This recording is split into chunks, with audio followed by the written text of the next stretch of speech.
Cameron, Crystal, I'm going to go ahead and start the recording, so whenever you're ready, it's going. Thank you, Mandy. Appreciate that. And I would like to get started, but I'm kind of looking over, and it looks like we might only have 4 members with us at this point. So I see Pete and Forrest and Jamie and Cameron.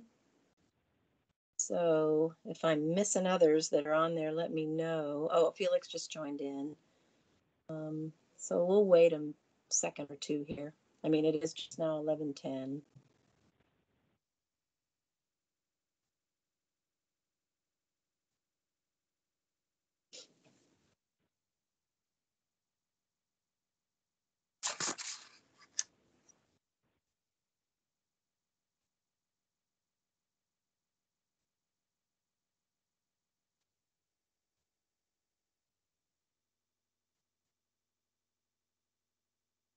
Well, I think we will go ahead and get started. We have quite a few presentations today. So Mandy, thank you. You said we're already recording.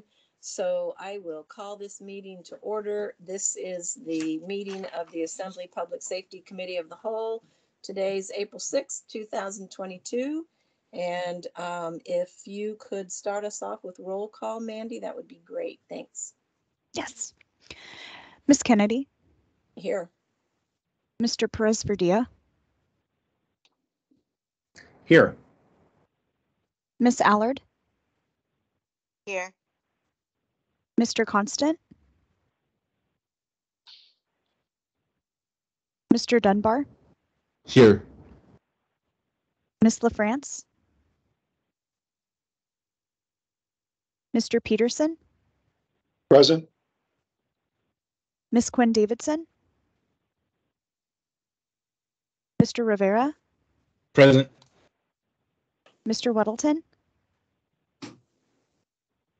Ms. Salatel. Thank you, Chairs.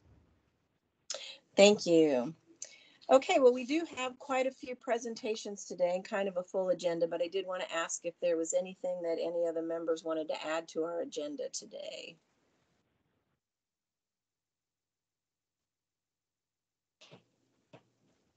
And I'm not hearing anyone pipe up, so looks like we'll just go with what we've got today. And so we've got APD first. And certainly, like I said, there's a couple of presentations in here. So anyway, Chief Curl, I think I saw you on there, so you've got the floor, sir. Good morning, everybody. So I'm going to give a couple updates real quick. First one's the body camera update. We finished the body camera policy. It's our final version. It's posted on our website. I sent it to all the assembly members, and it's with our union. Right now, the union is reviewing it, and they'll present it to the e-board and get back with us as far as if they are going to agree to change the working conditions or not. And I will keep everyone up to date on that. We're just waiting for them to review it. We are also in the process of having demonstrations from different providers of body cameras, and we'll choose the one that suits our policy and the Anchorage Police Department best. So we continue to make progress. It's a little slower, but we're moving forward. My injured officer was injured in the shooting several weeks ago. He's out of the hospital. He's back at home now. He's got a long road to recovery, but he's in good spirits, and thank God he's out of the hospital and he can mend from home. So just keep him in your prayers and thoughts, and when everything works out well, he'll be back to work sooner than later. And next we have an exciting presentation by, I'm trying to see, hey, Sergeant Knoll, are you on?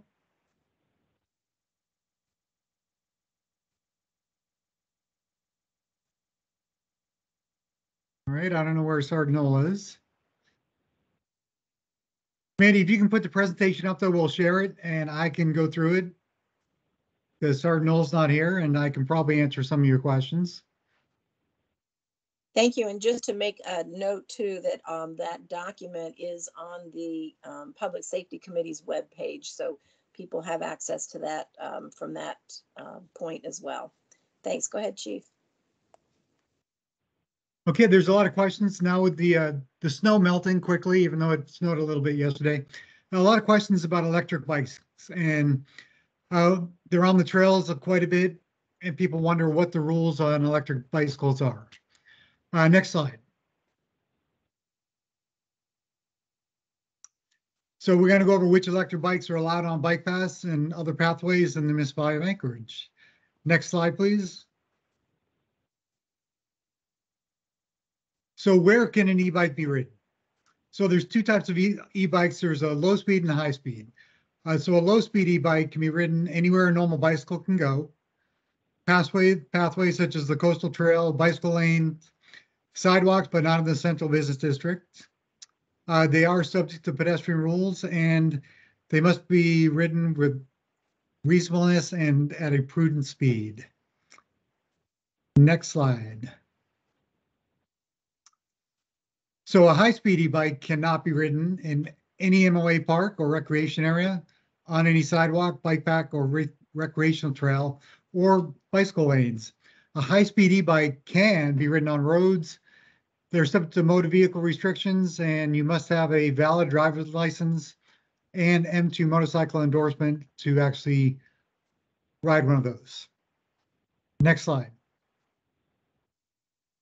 So here's a definition. I'm not going to read it out there. You can basically, a low speed electric bike is below 750 watts, and high speed is above 750 watts. And we'll go over where you can find this information a little bit later on. And the other thing is the speed. Low speed, they're below 20 miles an hour, and a high speed one would be over 20 miles per hour. Next slide. Oh, there's the high speed one. So again, their motor is more than 750 watts, and they can travel more than 20 miles per hour. Next slide. Chief, Yes. Noel's in my office. He had troubles getting on the meeting. All right, Dave. I'm halfway through your presentation, so you can pick it up where I am. So Sergeant Noel, he's my sergeant of the traffic division. He's got a lot of experience in traffic, and he's going to take it up from here. Dave, we're at the definition portion right here. I just basically covered what the definition of a low speed and high speed e-bike were. Okay, perfect. Thank you. Sorry about those technical difficulties. So essentially, the high-speed electric bicycle is classified as a motor-driven cycle, and therefore it is subject to the rules of having a M2 motorcycle endorsement to operate it. And it cannot be used on any bike paths or sidewalks. Yeah, I think we can go to the next slide there.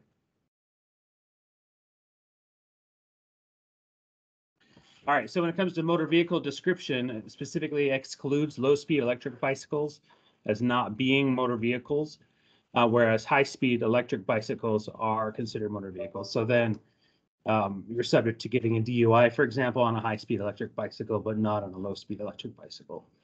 Okay, next slide.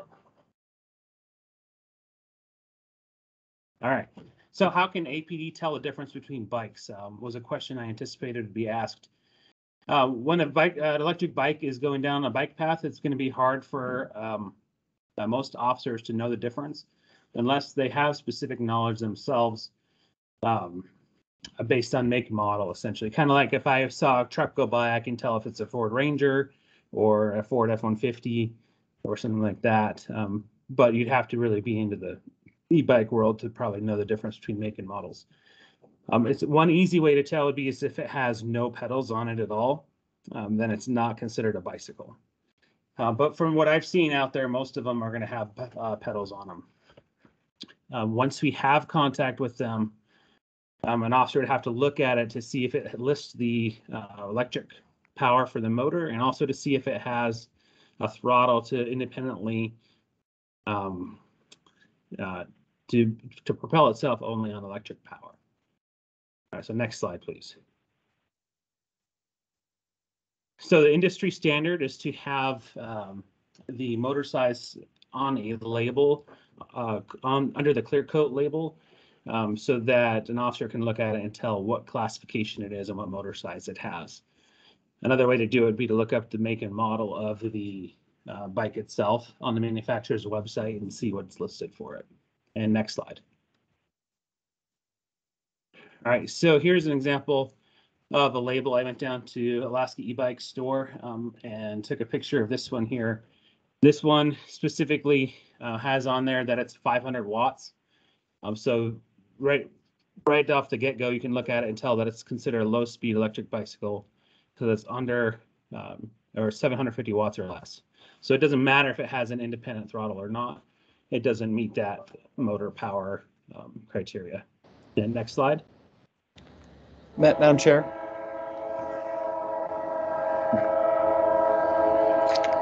Crystal. Sorry, there's quite a bit of background noise there, but go ahead. Sorry to interrupt you. Yeah, I've received a number of notifications that the phone number that's listed is not working, and that there's a number of people who are trying to get on and can't. So I just want to make sure that that our staff is aware of that. Okay, so Mandy, do you have a number you can just verbally give us right now? Then we can sort of pass that on as we get texts and emails, because I just saw where Mr. Dunbar put the same request in the chat. I do. I'll update the web page real quick too. So okay, I think it looks like there was a change in the Teams meeting. So the original number got canceled out and the new one got put in. So I'll update that real quick. That'll be updated on the web page. Can you just tell us what that is right now? Do you have it in front of you, or you could just read it off to us? I just put it in the chat also, but so it is area code 907-519-0237. And then the code to call in is 425-983-361#. Okay, thank you. And that looks like that's what's different. It's the conference ID number that's different from what we have on our agenda. So that's probably what people need. So let me check here in the chat and see if there's anybody else. I did want to, for the record, mention that Ms. LaFrance joined us at 11:15. Mr. Weddleton joined us at 11:18. And it looks like we have that number and conference ID in the chat, as well as it should now be updated on the website. And we've got Mr. Constant who just chimed in. So Mr. Constant is present too. And it looks like we have a question from Mr. Peterson. So Mr. Peterson, go ahead. Thank you, Madam Chair. And I was wondering if someone is actually on one of these high-speed e-bikes, but they're actually pedaling down the bike path going less than 10 miles an hour. Is that still a violation?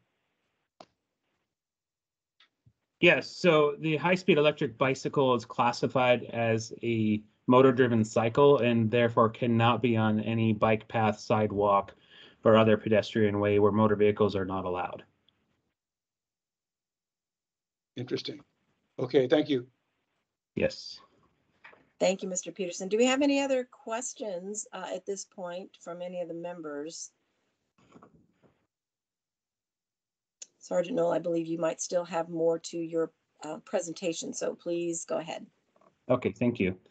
All right, so in addition to verifying the motor size, if it is over 750 watts, the officer would have to establish that the e-bike has the ability to produce power on its own without pedaling, which means have a standalone or an independent throttle so that it can move without human power. So next slide, please. Here's an example of an independent throttle. This one in particular is a thumb lever. It's right in the center of the page there and kind of corrugated. So that's one thing that you could look for. And I have another example if I can get the next slide, please. And then here is a twist grip throttle on an e-bike. And that's just another example of what we would have to look for on it. So next slide. Here's an example of a lever that is not an independent throttle. This is particularly one to drop or raise the seat while in motion without having to stop it.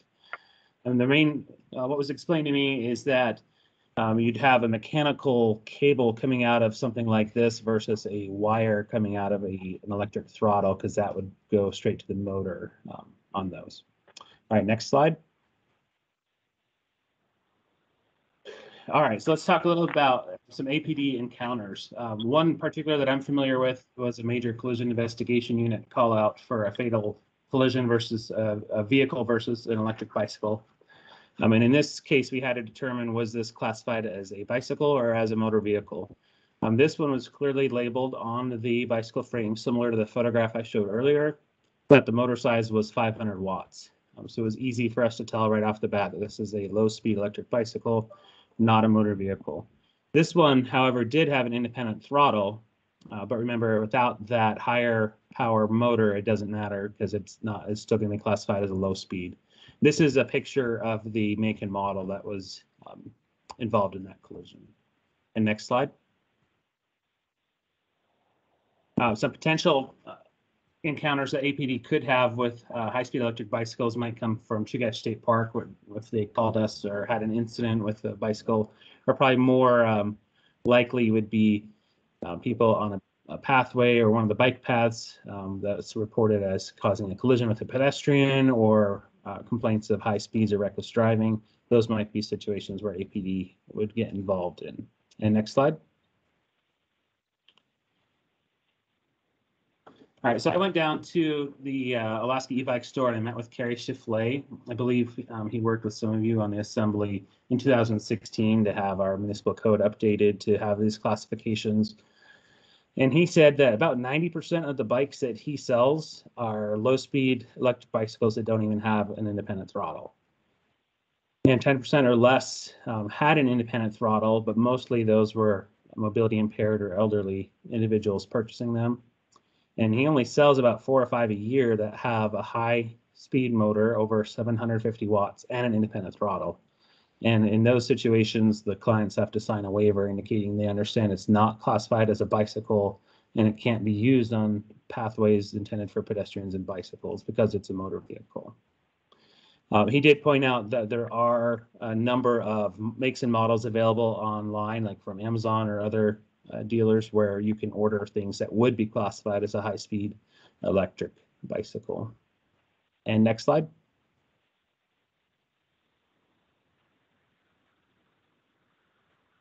I already had one question. That's the extent of what I had prepared. I wasn't entirely sure what all questions there might be, so this would be a good time. If anyone had any questions, I'm available for them.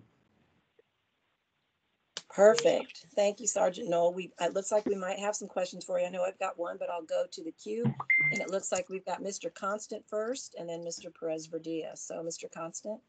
Hi there, Sergeant. I'm sorry I missed the beginning of your presentation. And if you covered this, let me know and I'll just go back and review the tapes. But did you at all get into the uses up in the Chugach State Park, basically the hillside trails and all of that? Because I understand that this is a concern for the coastal trail, but also there are some off-road interactions that are pretty interesting to me as a mountain biker. So what I was able to determine is that if there is a portion of the Chugach State Park that is open to off-road vehicles, then high-speed electric bicycles would be allowed. But if it's an area not open to motor vehicles at all, then they would not be allowed. So, and then the low-speed one, those fall into the category of, yes, you can use them on the trails. Again, I'm thinking of Hillside and all those trails up there, or Kincaid. Yes. Yeah, so if it falls under the low-speed electric bicycle classification, that it is considered under the municipal code to be a bicycle. So it's subject to. Then leads to the real red meat question for me, because these conflicts are so interesting and they happen in places where there's often not even cell service. What is the methodology of enforcement and how do we connect with APD? And it might be even that there's an educational component that's more valuable than enforcement, but what are your thoughts on that? Well, as far as the trails within the municipality, like the Coastal Trail, Chester Creek Trail and such, those certainly would be a call to APD, but up on the hillside, you're in the Chugach State Park. And typically we would refer calls off of the road system in the Chugach State Park to the State Park Service, State Park Rangers, and then if they needed assistance, they would ask for an agency assist from us.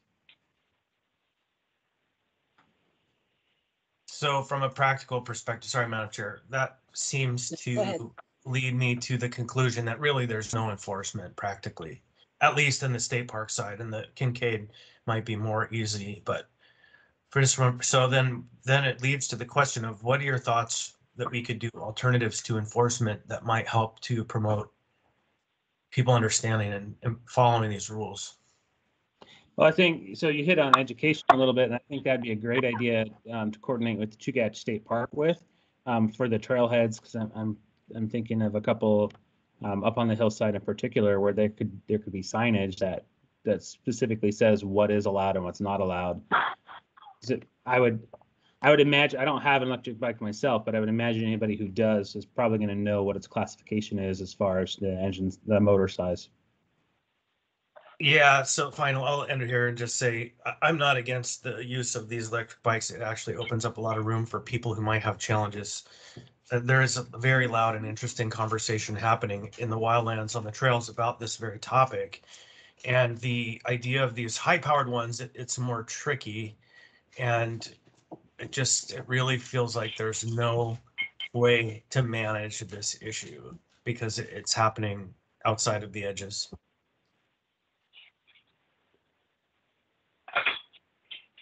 Okay, thank you, Mr. Constant. Mr. Perez Verdia. Thank you, Madam Chair. Thank you, Sergeant. Just have a few questions for you. I'm concerned about the organizations that will rent these to people who are visiting our city and our state, and I'm curious about your outreach to them. And so that's sort of question one, is that you mentioned the sellers of the bikes, but I'm curious about those that are renting these. And as Mr. Constant mentioned, I'm really interested in working with you, and there's, I think, a group of folks in the community around being really proactive about educating people on the proper use of these, and whether that is signs at trailheads or videos that are required prior to renting them, you know, those kinds of things. And so I'm curious about your thoughts on that, and if that's something that you guys are already thinking about, and if there's a role that we can play on this committee to help to facilitate the development of some of that prior to this summer, so that we can try to provide as much awareness and education as possible. I'm very concerned on the west side about trail collisions, and we already have very congested trails, and these just add a complicating factor to that. So we'd love to hear your responses to those, and then I just have one more once you respond to that.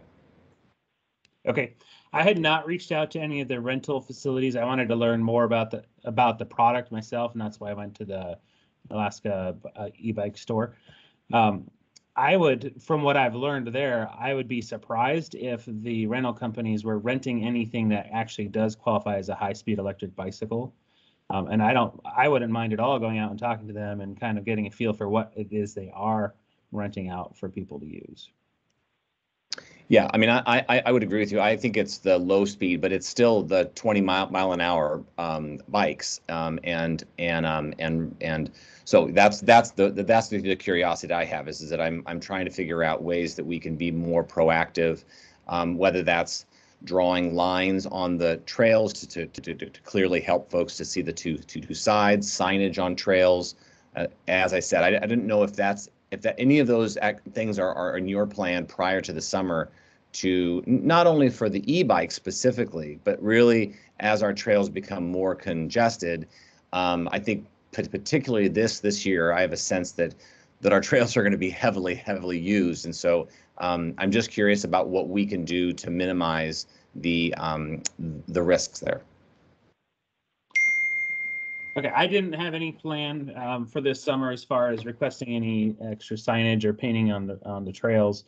I'm not opposed to getting involved in any safety or education outreach, or coordinating with other agencies that do some of those things to help get that information out. And there is no speed limit on trails technically, unless you are crossing an uncontrolled crosswalk or a driveway or another place where there's a dip for a vehicle to cross, and then it's 10 miles per hour. But other than that, the municipal code just says a reasonable and prudent speed when approaching or passing pedestrians, or words to that nature. Gotcha. And Madam Chair, just one last quick question. Just wanted to follow up on Mr. Constance's question about enforcement. So if someone is traveling on trails and they see someone traveling in an unsafe way, or they see a high-speed bike that they shouldn't be there, what is your recommendation and process in order to sort of help folks to know who they call and where they call? What's the process for that?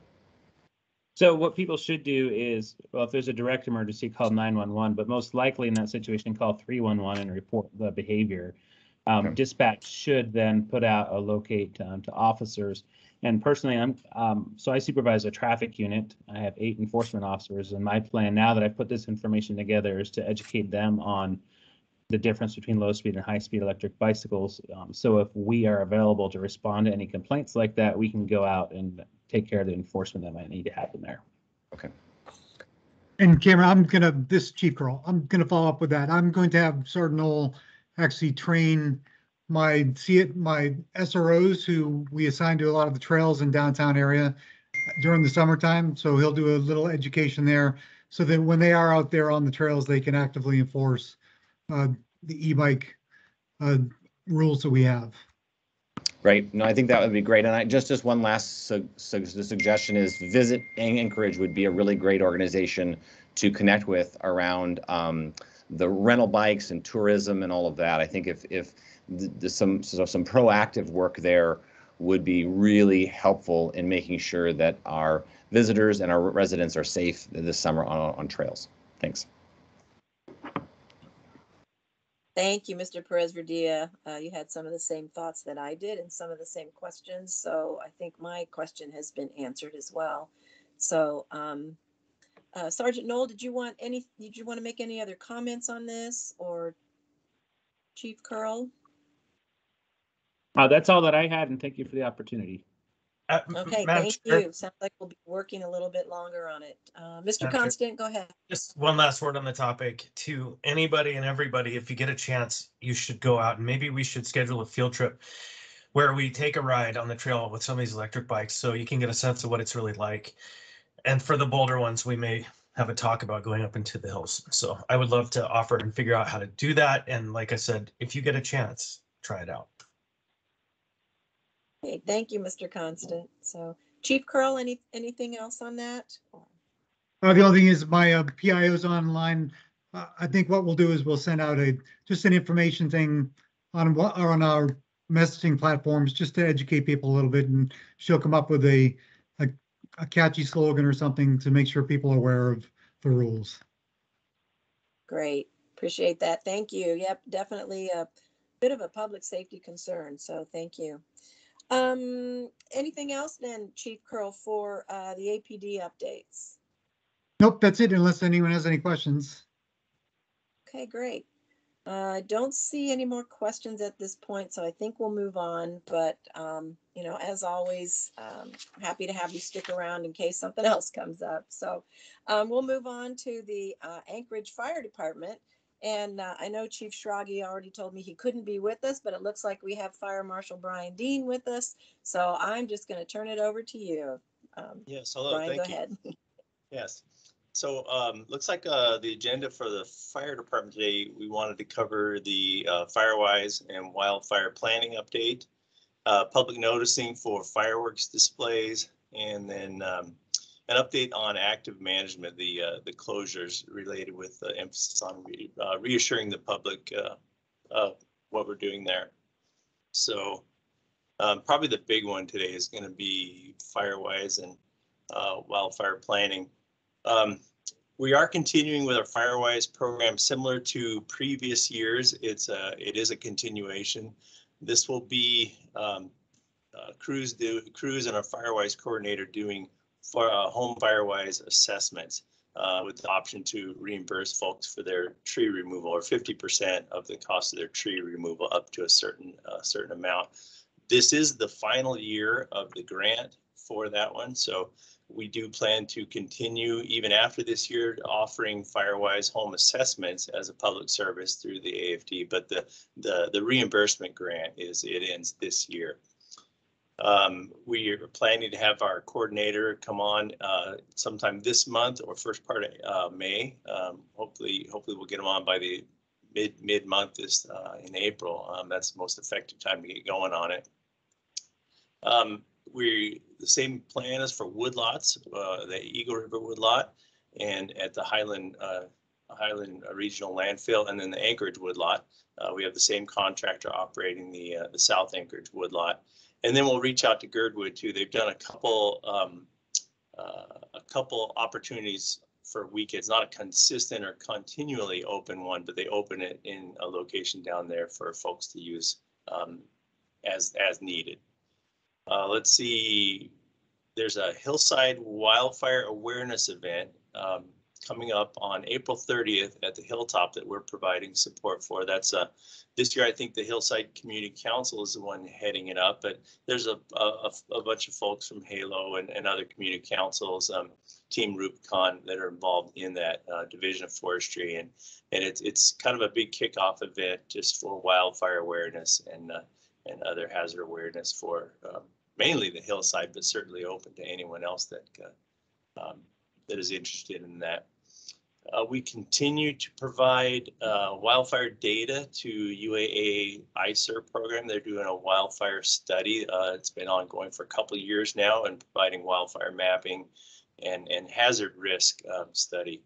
And so we continue to provide data for them to analyze. We gave them a whole lot of data, and I'm glad they have a few interns over there to help them sort through that. Let's see, one of the bigger changes that we're trying out this year is assigning a senior captain from Station 10 to kind of oversee AFD's wildfire posture, our wildfire posture as a whole, from training, response positions, to mitigation, to public outreach.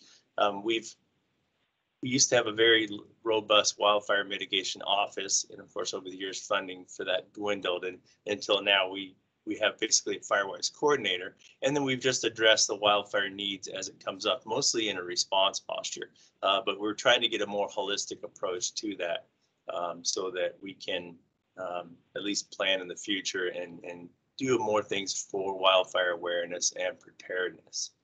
And so that is probably it in the topic of the wildfire preparedness and Firewise program for this year. So if there's any questions on that. Thank you. Yes, let's pause for a moment because I think we have a couple of questions. We have Mr. Constant in the queue, so go ahead, Mr. Constant. Thanks, Chief. Do you have some kind of projection for us, what you think the summer is going to be like, or, do we have a system for prepping for the summer where we can benchmark? You mean as far as how bad the wildfire season is going to be, or how many moments back? Okay, I don't have an idea for a forecast for the summer. I've seen some forecasting going on, but at this point I don't have an idea. I can find some additional information out and get back to you on that. That'd be great. Thanks. Thank you. Ms. LaFrance. Thank you, Madam Chair. And thank you, Chief, for this information. I was just curious, do you have any thoughts, or just does the administration have thoughts, AFD leadership, on the investments that were made with ARPA funds on the spruce bark beetle reduction efforts, and if you think that's valuable and something we ought to continue? Thank you. I'm not certain where those investments all went to, and how much are still in the pipeline.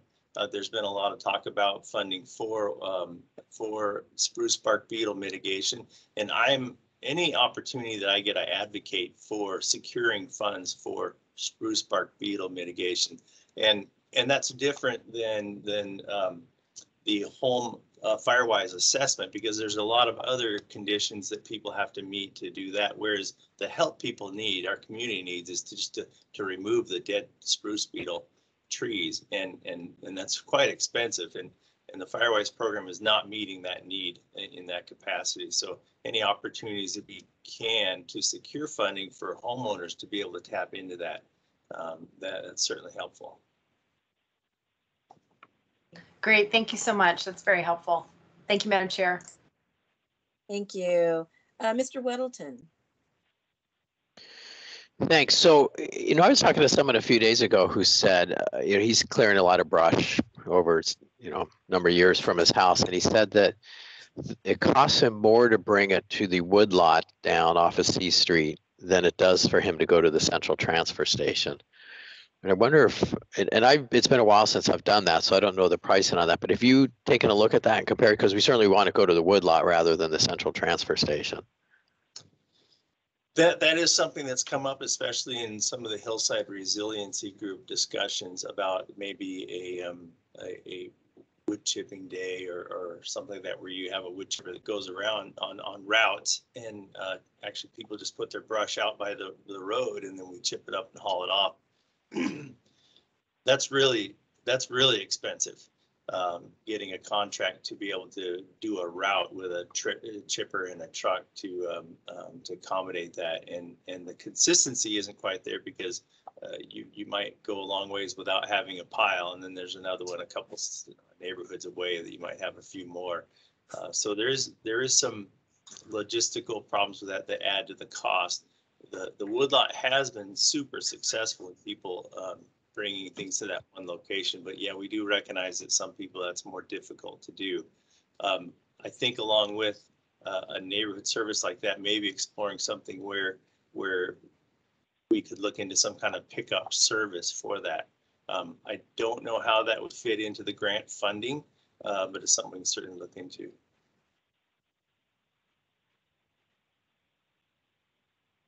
All right, thank you. Thank you, Mr. Wilson. I don't think there's anyone else in the Yeah, queue. I have one more yes, question. Sorry, Mr. Compton.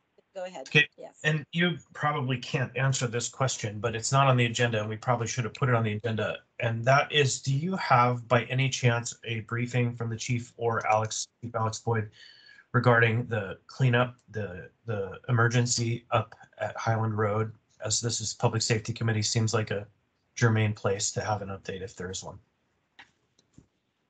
I could do a quick update on that. I know that there's been a lot of attention on the avalanche effort, and a lot of media attention, and then various updates daily as it goes on. So I don't want to go over the whole thing on it, but the latest on there, of course, we all know that the Highland Road has been opened up, and it looks like the plan is to have they're continuing to do avalanche removal or debris removal and snow removal. It looks like they've got about 31,000 cubic yards of material that have been moved out of that location. And looks like they're expected to have South River Road connection cleared by tomorrow.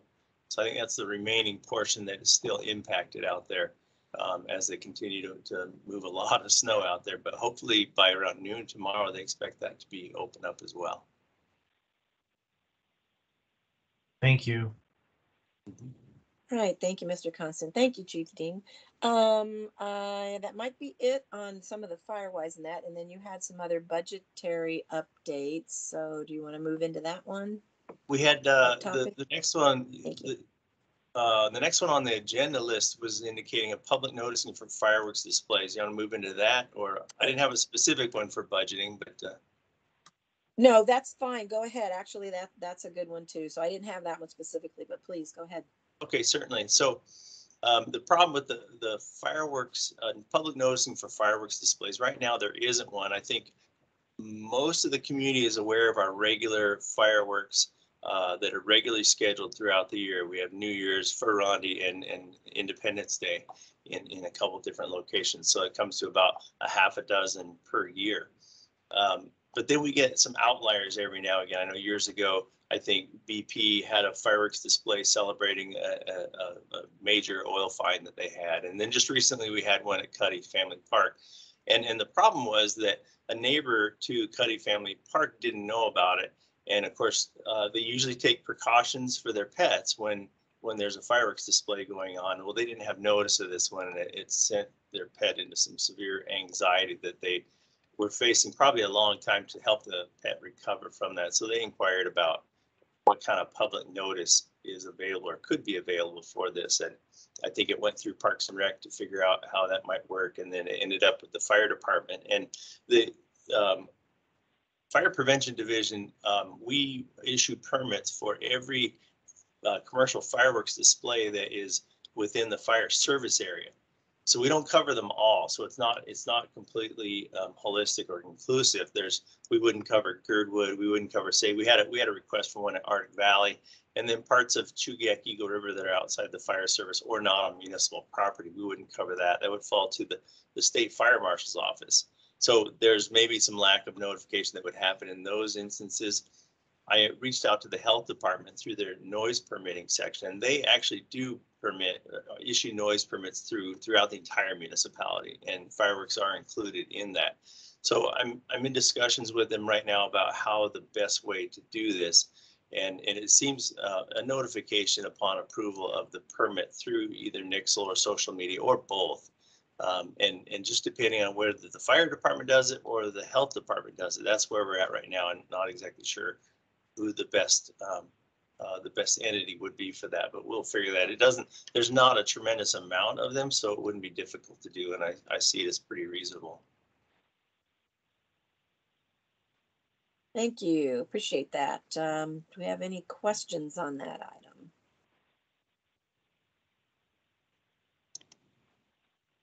I'm not seeing anybody else in the queue at this point, so what else? I had the last one on my list was the update on the active management. Basically, I guess addressing the rig closures that we've been implementing over the past couple months. So, and I think the emphasis was on the closure portion of it. And I want to mention that our efforts in active management, the rig closures were only one portion of that. And it's really directed at attaining or achieving our budget objectives, especially our overtime. We've continued, as you guys are well aware, to struggle with our overtime for a couple of years, and that turned out to be a really effective measure to control our overtime, to actually meet our budget on that. So we saw a higher amount of overtime in January due to COVID numbers. And then also our academy was going on, so we have to backfill people for the academy instruction, and that caused our overtime to jump. Through those active management measures, we actually were able to limit our burden of overtime on those through those measures, and it worked quite well. It worked well enough that the mayor directed us to resume normal staffing levels for our rigs, and that went into effect in March 23rd. So as of March 23rd, there's no longer any rig closures. But it is a tool that we find effective and useful that we could apply should we get in dire circumstances as far as overtime in the future.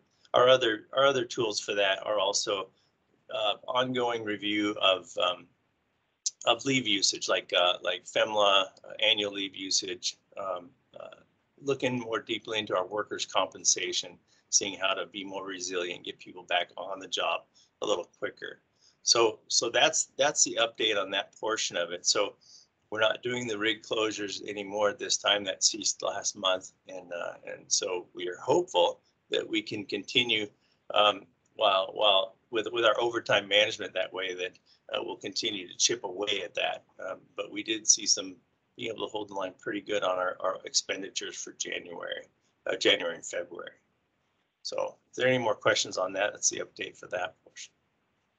Great, thank you, Chief. That actually is very helpful, and I'm sure that's good news to a lot of the members that have had significant concerns over that. Actually, somebody just popped into the queue, so Ms. LaFrance, go ahead. Thank you, Madam Chair, and thank you, Fire Marshal Dean. Yes, I agree. That is very good news, and I am very relieved to hear that the practice has ended for now, because that, I think, is one that is of utmost concern to my constituents in South Anchorage because of, the high risk of wildfire danger in particular, and the homes too that are at risk. And so I guess I do have a question. That practice ended March 23rd, and I really hope we look for other ways to manage overtime. I appreciate the efficacy of it, but again, I am very opposed to the practice and am hopeful that we can come up with other ways without such risks to manage the overtime. And I know that when all the apparatus are open, we're still not meeting the National Fire Protection Association standards. And that's a really big concern for many of us. So I was wondering, given that there were 85 apparatus that were closed in February, do you know how many were closed in March through that period? I presume ended March 22nd. If so, I'd be interested in that information. And again, thank you so much for the update, and thank you to you and the AFD teams for their tremendous service to the community. It is deeply appreciated. Thank you. Thank you, Madam Chair. Thank you for that. Yeah, and we understand the impact and the risk that takes on. So we're certainly very careful in planning those things, and that part of our active management efforts are to explore all of the options. And you have a hierarchy of those things, and many of them are ongoing, and you can turn them on or turn them off as needed. And of course, some have higher risk, and we want to avoid going to those higher risk ones, certainly. Yeah, and I will get those numbers to you, because we do have those numbers. I just don't have them at hand. Great. Thank you so much. And thank you, Madam Chair. Thank you, Ms. LaFrance. Oh, go ahead. Yes. That was all I had on my list, unless there's any additional questions that you actually have for us. Okay, thank you. Well, I don't see anyone in the queue, but if there's somebody that had another question, now would be the time to pop up and ask the question. Okay, I'm not hearing any other response. So thank you so much for joining us today, Fire Marshal Dean. We really appreciate that. Thank you very much. Okay, well, we're going to move on then to the law department updates. And, I had a little bit of a discussion with Ms. Stanley a couple weeks ago, just in regard to the kinds of some of the reasons why we sometimes end up with more people in a homelessness situation. And we talked a little bit about what happens with bail conditions that might be implemented.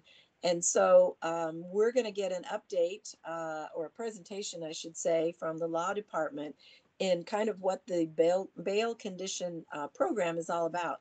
So I'll turn it over to you, Sarah, and you can just decide how it is you're going to manage this presentation. Looks like you have somebody else joining you, so it's all yours.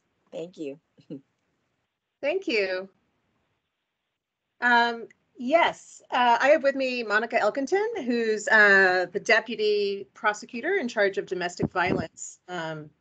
Bail is important in all of our cases, but it's especially critical in some of those.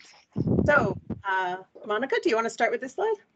Sure. So we wanted to talk a little bit about bail, but one of the ways that we get to know what bail conditions are is by understanding the phases of a criminal case.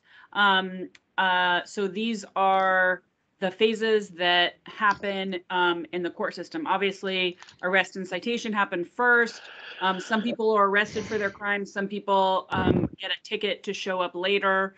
And then there's an arraignment. At an arraignment, the judge notifies the defendant of what they're being charged with and what their conditions of release will be, and what they have to do in the meantime, and what their next court date is. They're also notified of like the mandatory minimum, mandatory sentences or maximum and minimum sentences in their case. Then there's this pretrial phase right in the middle. We have a number of hearings during that pretrial phase. That is the time when the defense attorney receives the evidence in the case, and that's the time when we at the prosecutor's office are figuring out what is what we want to do in the case, what kind of offers to make. We're speaking with the victim, etc. And that phase could last quite a while.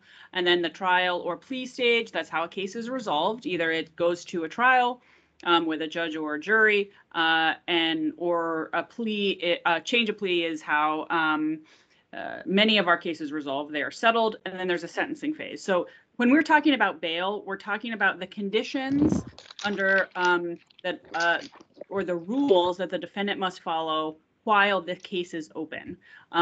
So these are the rules, the conditions, and the judge, the courts give that, and they are set at arraignment.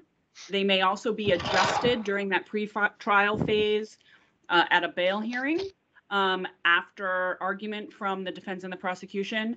And the rules and the options for bail are mostly set by state statute. It's not something that we at the city have a lot of control over what options can be available. These are set by state statute among what, and then there's kind of a checklist, which we'll go into, about what the different options are.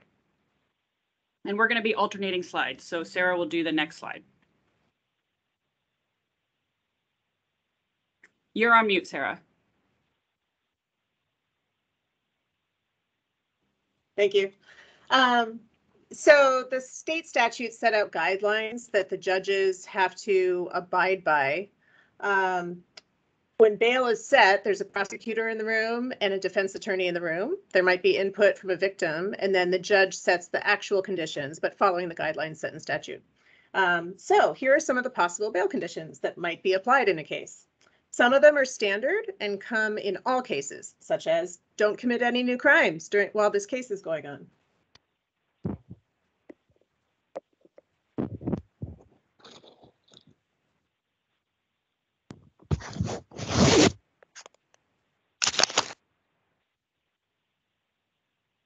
Sarah, I think you might have gone back to mute again. So it looks like you're muted.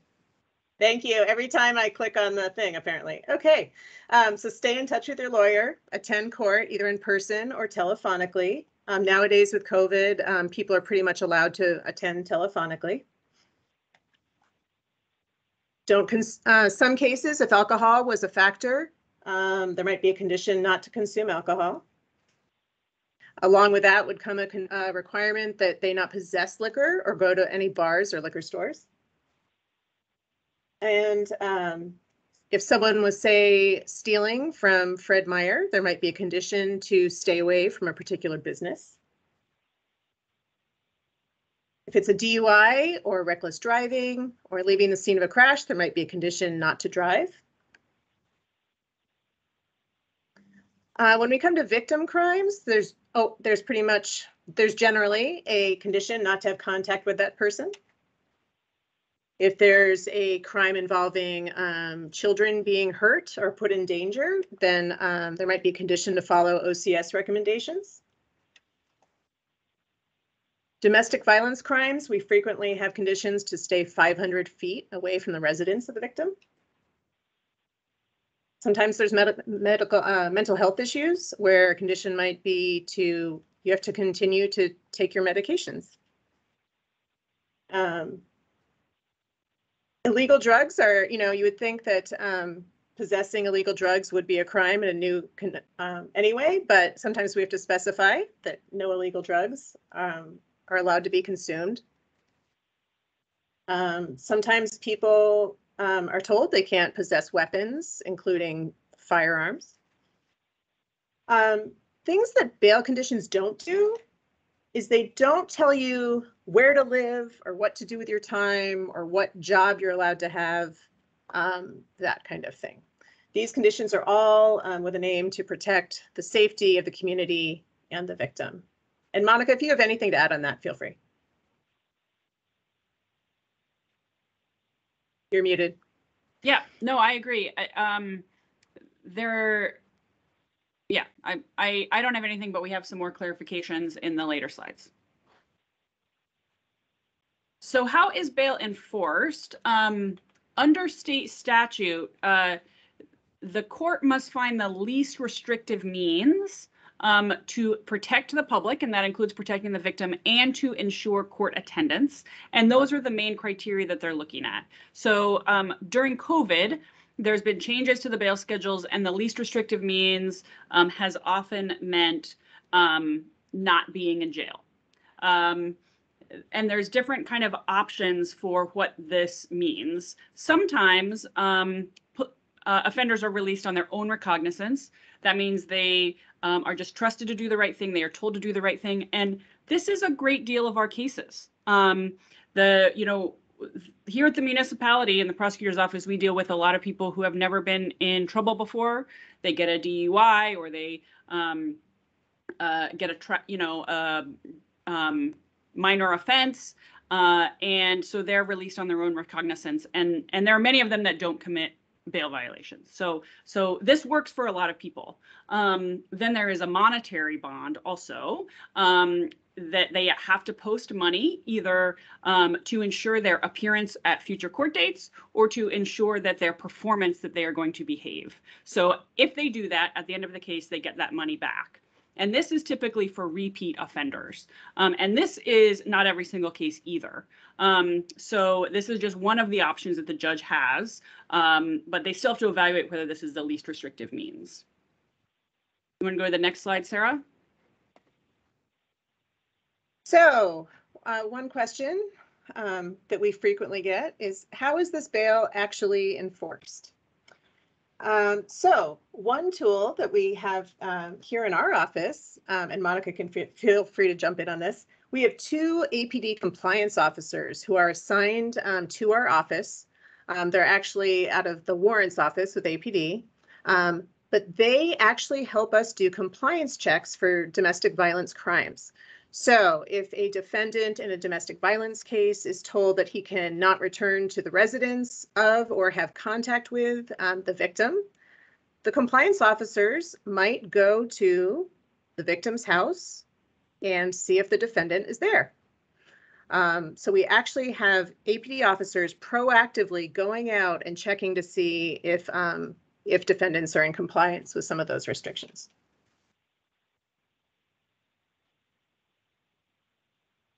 We also have, APD is just such a fabulous resource. There's also 2 DV investigators who actually have offices in the Boney Courthouse inside the Domestic Violence Protective Order office, so that when victims go to try to get a protective order, there's actually 2 APD officers right there who can help them out, give them some information, and they are a good contact between the victims and our office as well.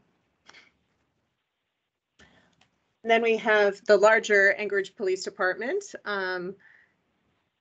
Sometimes people are contacted by APD in the course of events, and as they contact whoever it is, they notice that they're violating a current condition of bail in another case. They come in contact with someone and they're obviously drunk, and they look up their open case and find out they have a condition where they shouldn't be drinking, that kind of thing. Another tool in the tool belt of bail is third-party custodians. This we're seeing fewer of these now, and we can explain why in a second.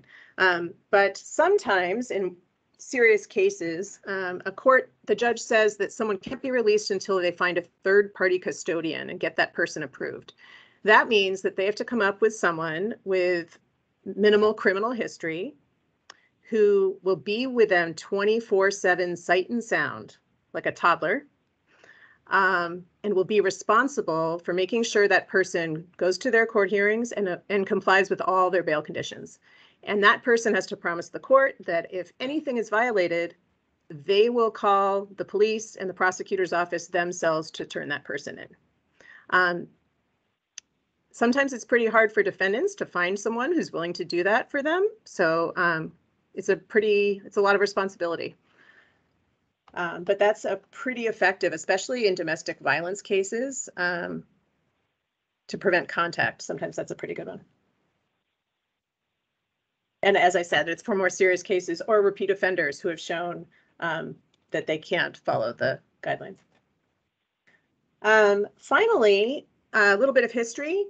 If someone couldn't get a third-party custodian, it used to be, and actually it still is, that people with financial resources could call up a private electronic monitoring company, and they would basically hire this company to monitor them for the court, to satisfy the court. Obviously, one problem with that is only people with resources could afford that. So if they couldn't afford that, they were potentially stuck in jail on their third-party custodian requirement.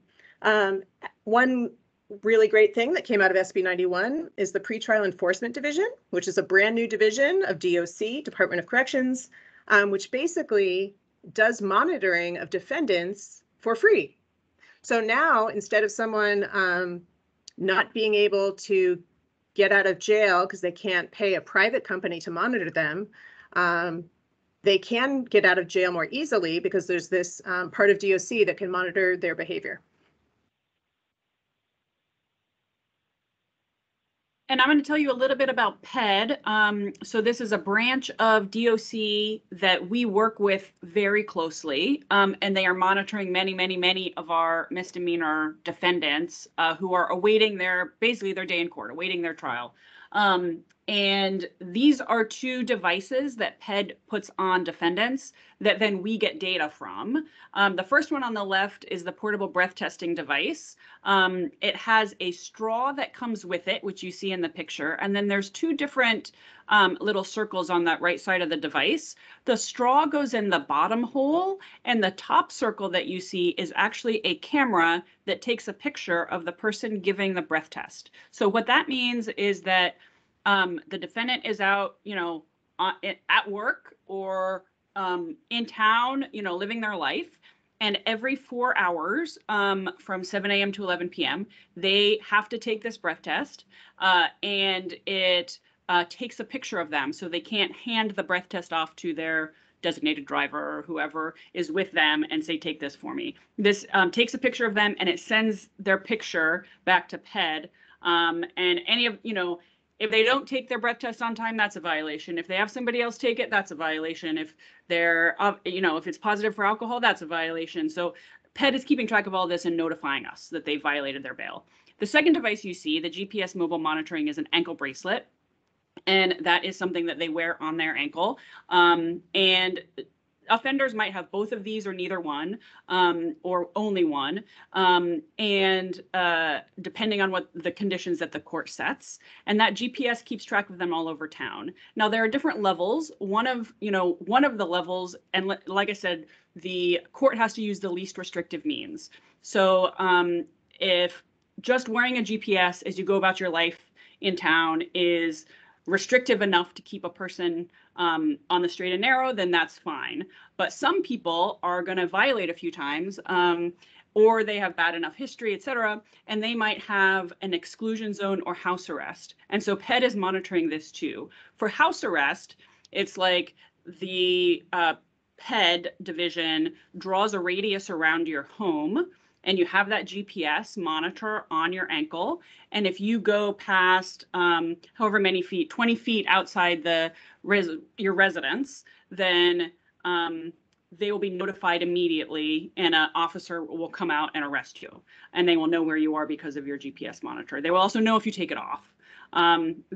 So they can do that with a radius around your home, and you can be on house arrest. There's also a way they can do it, a radius around the victim's home instead. That's called the exclusion zone. So then the offender can go about their life in town, and but if they go within 500 feet of that victim's home, that's the exclusion zone.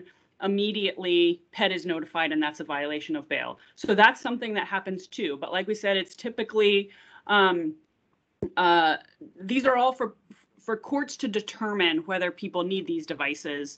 And many of our cases don't have them, but these are some options. As Sarah said, PED was created by SB 91, and it is housed inside Department of Corrections in the probation and parole officers. So they, there's pretrial officers, there's probation officers, there's parole officers. Those officers have the authority to arrest. If there's a violation, they can do that at the scene, they can do that at their office. and they report directly to the court and to us. So we are in good contact with them constantly, but they have the authority to put somebody in jail, and the next morning that's on the person is set to be arraigned on their new charge. The probation officers meet with offenders at a set frequency. So it could be every month, it could be every week, it could be sometimes there's people who, for instance, both of these devices that you see pictured have batteries that need to be charged. Just like your cell phone has a battery that needs to be charged, these need to be charged. So if there's somebody who is homeless and lives in the woods, they might not have a place to charge their device. And so their frequency of meeting with their probation officer might be every day so that they can show up and give a breath test at the office. So they might not have one of these devices. So it just really depends on the circumstances of the person and what is needed to protect the community. And like I said, the pet office also has alcohol and drug testing there that the officers could order. So for illegal drugs, for instance, that is a urinalysis test, and they don't do that at their home. The offender comes to the office and gives that test at the pet office, and then if they are positive, then they are arrested. So what happens if bail is violated?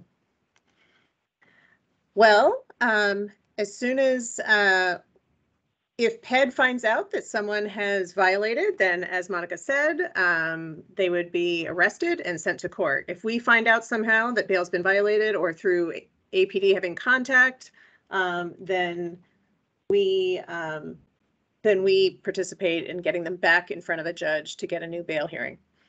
So at that bail hearing, we could request that the judge impose more stricter requirements, or that the cash performance value go up. Yeah, we might tighten up restrictions. For example, put someone on house arrest if they couldn't stay away from the victim's residence. We can also charge them with a new crime for violating their conditions of release. But ultimately, it will result in harsher consequences, whether that's a new charge, or whether it comes up in a sentencing argument when that person is found guilty of the crime. Generally, they will be facing stiffer penalties for violating the bail conditions.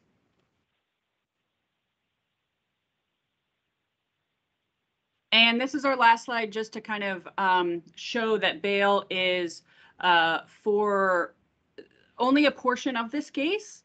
And then if you go ahead and click Sarah, then at sentencing, those bail conditions disappear. So when the person finally takes their deal or finally is tried and sentenced, there's no more bail conditions. The conditions further are sentencing conditions, and those are either approved by the court if it's a plea bargain that we've worked out, or they are imposed by the court and we have made arguments, but that's the judge's decision in sentencing. So as a defendant moves down this arrow in front of you, when they get to the sentencing, there's no more bail conditions. They are they're vacated, they're canceled, they're now in their sentence, which may include conditions going forward of continuing not to drink, continuing not to have contact with the victim, continuing to only drive if you have a license, et cetera. But those are no longer bail conditions. Those are sentencing conditions. Thank you. That's all we have. We just wanted to, this was great to have this opportunity because sometimes the public doesn't always understand some bail conditions, you know. For example, one example is sometimes there's public outrage that someone who did something pretty horrible got bail. Getting bail is a constitutional right in Alaska. So every defendant has a right to bail. So that's just one example. So yeah, we just wanted to do this presentation. If you have any questions, Monica and I will field them to the best of our ability. Well, thank you both. I really appreciate it. It was really good information. I know, like for me, just the idea of having so many different bail conditions was was informative. A lot of times you just assume that somebody paid some money and then they get to go out and do whatever until their court date. But that's obviously not necessarily the case. A lot of times there is more to it than that. So, so are there any questions from members at this point? I don't see anybody in the queue, but if there's anybody that wanted to just pipe up and ask a question, please feel free to do so. Thanks, Madam Chair. Suzanne here. Could I just make a comment? Go ahead. Yes, Thank please. you so much. And thank you both, Ms. Stanley and Ms. Elkinton, for this information, because it does come up a lot, and we hear concerns, you know, from members of the public at community councils. And I know there's some, it's in terms of clarity between what the state handles, what the muni handles. And I guess I would be interested if you have suggestions as to help bring clarity to those discussions when we're in community council meetings. I know, like, for example, the situation at the library had come up, and, you know, in a perception of somebody really dropped the ball with that person being out, and what is the muni's role. And I would just appreciate, you know, any suggestions you might have for how to handle some of those inquiries, or how to bring some, you know, clarity to these differences in the responsibilities between the muni and the state in the process. And again, thank you so much for this information, and thank you, Madam Chair. May I respond, Madam Chair? Yes, absolutely. Please go ahead. Yeah, through the chair. So the municipality prosecutes almost all the misdemeanors in Anchorage. The ones we do not prosecute are, well, I should say it the other way. The state prosecutes felonies, and the state prosecutes misdemeanors from the airport and the university. They also prosecute misdemeanors if they come in with a felony crime. So if someone commits murder and while they were being arrested, they resisted arrest, which is a misdemeanor, the resisting would go with the, you know, with the other charge to the state. But any standalone misdemeanors come to our office. So we handle, you know, 98% of the misdemeanors in Anchorage. So there's far more misdemeanors than felonies in any big city. So we handle almost all of them. Now, often we have defendants who will have open case with the state and one with us. So they would have bail conditions coming from both, you know, any case that's open, they have bail conditions in until they've been sentenced. Another thing to keep in mind when someone's wondering what conditions is that person under is, like Monica said, if they have an old case, whether it's muni or city, once it's closed, there's no more bail conditions. They're not on any bail conditions at all. They may have sentencing, you know, probation conditions, but bail is over. So there's only bail on open cases, and so to get details about what the conditions are, you have to go to the individual cases, whether they're muni or city, and that you can find that in court view. You can see who the charging entity is for any person. Did that help at all? Yes, that is really helpful, and thank you so much for that response and also all the information today. Thank you, Ms. LaFrance. Yeah, very good information. So thank you so much. Any other questions from members or comments?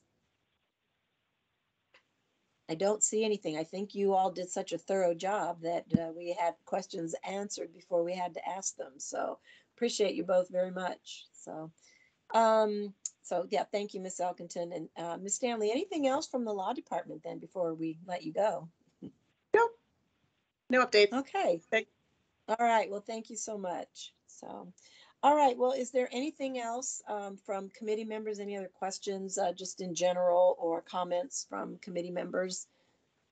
We'll go on to audience participation here in a second. Just wanted to give everybody a chance to chime in if they needed to. But okay, I'm not seeing anything. So if we can go on then to audience participation, let's do that. And Ms. Honest, if you'll just kind of help with maybe identifying some of the numbers. I don't have, I'm not seeing any hands raised or, you know, anybody in particular that might be wanting to speak. But anyway, if there is anyone who would like to participate and just give us 3 minutes of your comments, you are welcome to do that at this time. You may just have to hit *6 on your phone to unmute yourself. But please feel free to mention your name and we'll recognize you and listen to whatever it is you'd like to comment on. So is there anybody?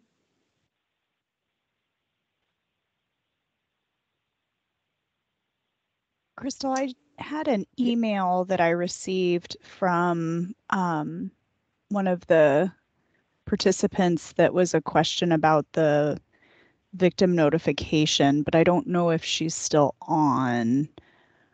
Okay, well, we'll invite so it her was then to from, speak up. Okay. it was from Suki Okay. with Star Alaska. I don't see. It was, so she said, is it possible to ask about victim notification? Who is responsible for doing that? I'm happy to Okay. take that answer. Oh, if- please go ahead. Yeah. Maybe she's listening in, so certainly. Yeah, so we have lots of ways that we notify victims, and there's lots of different things that they get notified for. And for instance, victims are notified by the Department of Corrections if a defendant is being released from jail, and that is done by the state.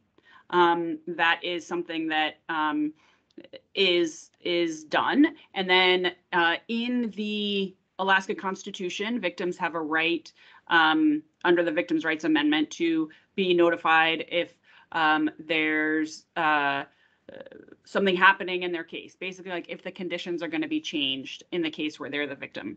And so our office has a employee whose sole job is to call victims every day. All the victims that are on for court tomorrow, and there could be 100 of them, there could be 200 of them that are on for court tomorrow, and her job is to call them all and say, your case is on for tomorrow. You have a right to be there if you want to be there. If you don't want to be there, if there's anything that you would like us to know about what your thought is. So she spends hours and hours every day doing that.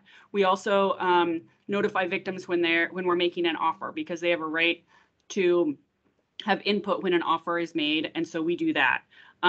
However, sometimes there are challenges when we might not have, like especially during COVID, it's been difficult. There are some victims who have left the state or gotten sick or their phone got shut off. And so sometimes, there are victims that we lose touch with. So we make the effort that we can in order to find them and notify them. But if there are some victims that we don't have updated contact information for, we use our police officers and our police resources to find that in many of our cases. But unfortunately, there are some that we lose touch with. Or sometimes, especially in domestic violence cases, there are victims that for their own safety have tried to disappear as much as possible. And that's not unusual. So we really work hard on victim notification. And that is for court dates, that's for offers, that's for cases that we are screening in. Like for instance, somebody has a warrant out for an assault from 2 weeks ago, and now an attorney is looking at it to decide whether we are going to pursue charges in that case, then that's a victim notification time too. So we work very hard on that, and we make a lot of efforts for involving victims in our cases, whether it's domestic violence or not. I mean, it could be a victim of a DUI collision, right? But we make a lot of efforts on the victim notification front. Well, thank you, Ms. Elkinton. Really appreciate that answer. Thank you, Ms. Honest, for asking the question, even if the poser of the question wasn't still with us. That was good information for all of us. So thank you. So, okay, is there anyone else who wants to participate in our audience participation section?